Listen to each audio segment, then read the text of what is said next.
question number 34 of the PhilNITS FE morning portion of the exam. In this question, we are being asked, which of the following are components of a UML 2.x including 2.0 and later versions state diagram? Okay, I was able to arrive with the correct answer, which is letter D.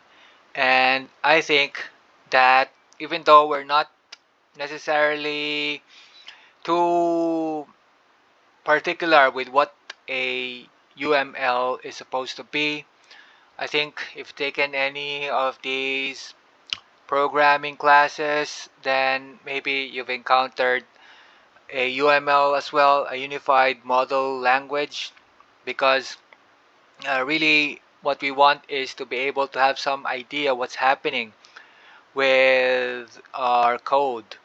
Where are we going from this place to the next? And so what I did to arrive with letter D was to think about the words that are included in the question. For instance, state diagram. So if we think about state diagrams, what do we remember? And if we're talking about states, then there has to be a state and there has to be a way to get to another state. And the way to go to the other state is to have a transition. So I thought that state and transition are the answers, the components necessary for a state diagram. We have message and activity, state and message and transition in the other choices. But if we really go down to what a state diagram really is, I think that it's got to be the combination of state and transition. Therefore, I chose letter D. Now, I think we also need to explain what exactly is a UML and especially what is a 2.0 and later UML. I think I remembered unified model language, and that's why also I was able to think about the state diagram a lot more easily perhaps. But with regard to 2.0, I wasn't really too sure what it was. So I had to look it up.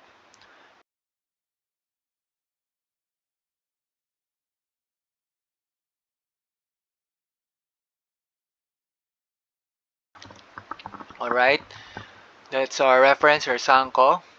And there's another that's gonna come here where we have an example of a diagram.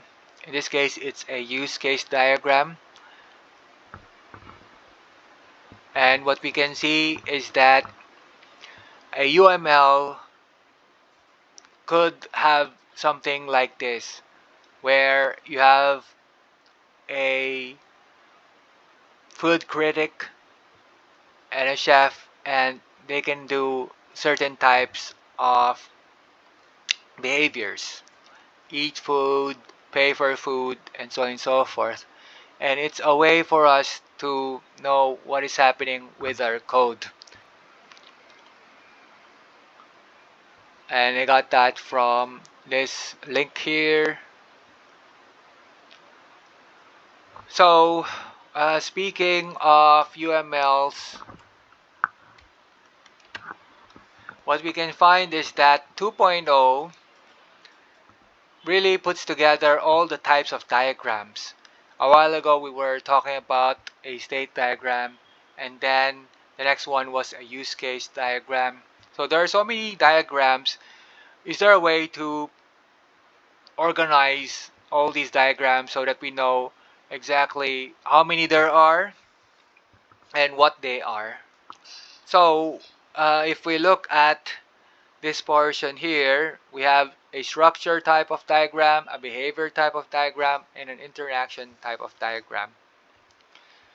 And if we are talking about using the example that we had a while ago, a use case diagram, then we would know how things are supposed to be done by certain actors, certain type of person, a chef or a food critic. And then if we want to go from one state to the next, then it seems that it's been classified, the state machine diagram has been classified along with behavior diagrams. We also have interaction diagrams here, and therefore perhaps there might be some kind of maybe this diagram looks like the other diagram from here, and so that's why we have to define the types and whether one would fit in interaction diagram or behavior diagram, or is it structure diagram. But the idea really is that 2.0 puts together all these diagrams to at least help us understand and help us identify which one we are talking about. Okay, now I got this from here, and I think if we go back to the choices, again, what we're looking for in this case would be the state and transition components. Letter D is the correct answer.